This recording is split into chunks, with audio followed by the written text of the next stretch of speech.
की यात्राएं कर सिर्फ इसी बात को बताते रहे कि आप शुद्धतम स्वरूप में हैं। अब बात यह है कि ये शुद्धतम स्वरूप हो कैसे सकता है? प्रश्न तो है ना, आप अशुद्ध कब होते हैं? ये कोई बहुत बड़ी बात नहीं है, ये खुद के विश्लेषण का विषय है। आप यहाँ बैठे हैं, आप अगर मैं जो बातें कह रहा हूं उसका सिर्फ आप खुद विश्लेषण करें तो आपको बात पता चलेगी कि मैं जो भी कह रहा हूं वो आप भी जानते हैं।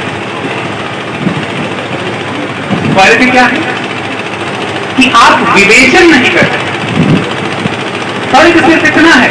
और अगर विवेचन कर रहे हैं तो उसकी साधना नहीं कर रहे। एक चीज और बताऊं मैं, साधना का मतलब सिर्फ मंदिरों में बैठकर पहाड़ों और कंदराओं में ही जाकर साधना नहीं करना है।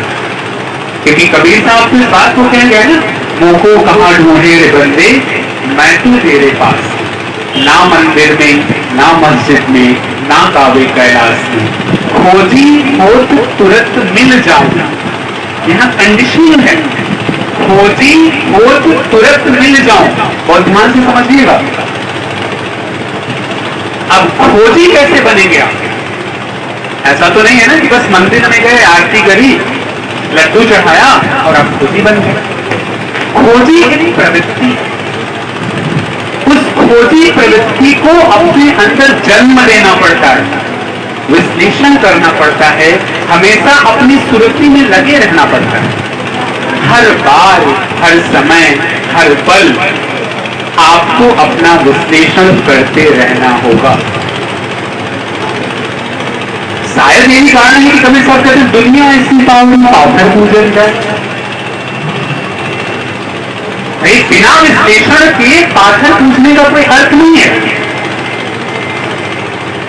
बहुत गहरे मैं आप सबको बताऊं, अगर हम थोड़ा सा ऐतिहासिक परिदृश्य में भी जाएं तो मंदिरों का जो वास्तविक स्वरूप था वो थी काउंसलिंग सेंटर्स। और काउंसलिंग सेंटर का क्या मतलब है? उस गांव में, उस क्षेत्र में रहने वाले जो लोग थे वो वहां जाते थे अपनी समस्याओं को लेकर के, और एक वहां व्यक्ति होता था जो समझदार होता था, जानकार होता था, जीवन दिया होता था, साधना संपन्न होता था, वह उन व्यक्तियों के प्रश्नों का उत्तर देता था। आज हमने तमाम तरह के मंदिर मस्जिदों की बातें करने लगी, हम उसमें फंस गए, हम उसमें जाएं ना जाएं, क्या करें, इस तरह की तमाम दुविधाओं में फंस गए। लेकिन वास्तविक अर्थ में आप अगर इसे समझने की कोशिश करें तो वो सिर्फ और सिर्फ आपके प्रश्नों के उत्तर पाने की एक जगह है। सिर्फ आपके मन में जो प्रश्न होता है, और प्रश्नों का मतलब, अब वहां इन प्रश्नों का उत्तर नहीं मिलेगा कि मैं बेटी को कैसे पालूं।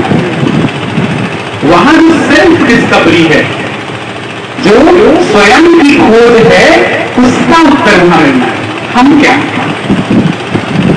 और हम अगर वो नहीं है तो कैसे हो सकते हैं। उसी लिए कबीर साहब बड़े प्यार की शुरुआत करते हैं, जब वो क्या कहते हैं, जो भी मिले उससे प्रेम पूर्वक बात करिए। प्रेम पूर्वक मैं बार बार अपने हर सत्संग में इन बातों को जरूर जोड़ देता हूं, क्योंकि कबीर साहब की बात समझने के लिए रस गगन गुफा में अधर झरे प्रेम को पहले पाना होगा, असत्य को पहले छोड़ना होगा, तब ये बात समझ आएगी कि घट घट में पंछी बोलता। आप में जो बैठा है, मुझमें जो बैठा है, वो वही है।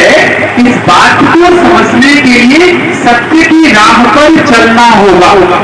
नहीं चलेंगे नहीं समझेंगे।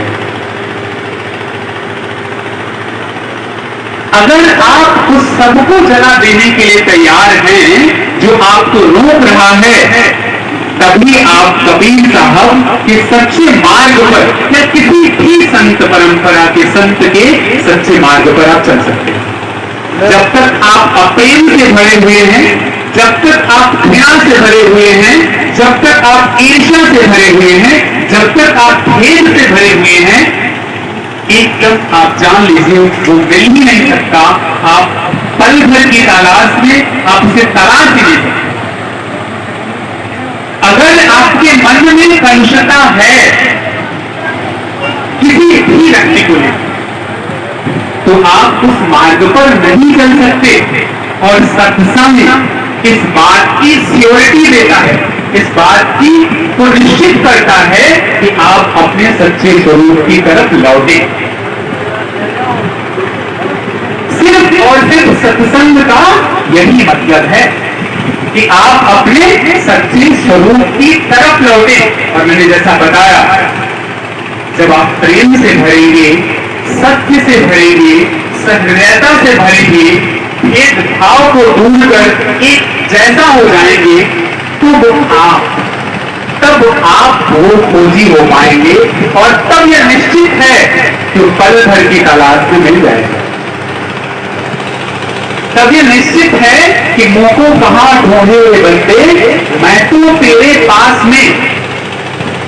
तब आपकी साधना हर पल चलेगी, सत्संग में बैठे हुए चलेगी, खेत में धान काटते हुए चलेगी, किसी व्यक्ति से बात करते हुए चलेगी। लेकिन जब आप उस शुद्धतम रूप में होंगे तब चलेगा। तो बात यह है, तो शुद्धतम रूप की तरफ जाए कैसे जाए? वह शुद्धतम रूप है।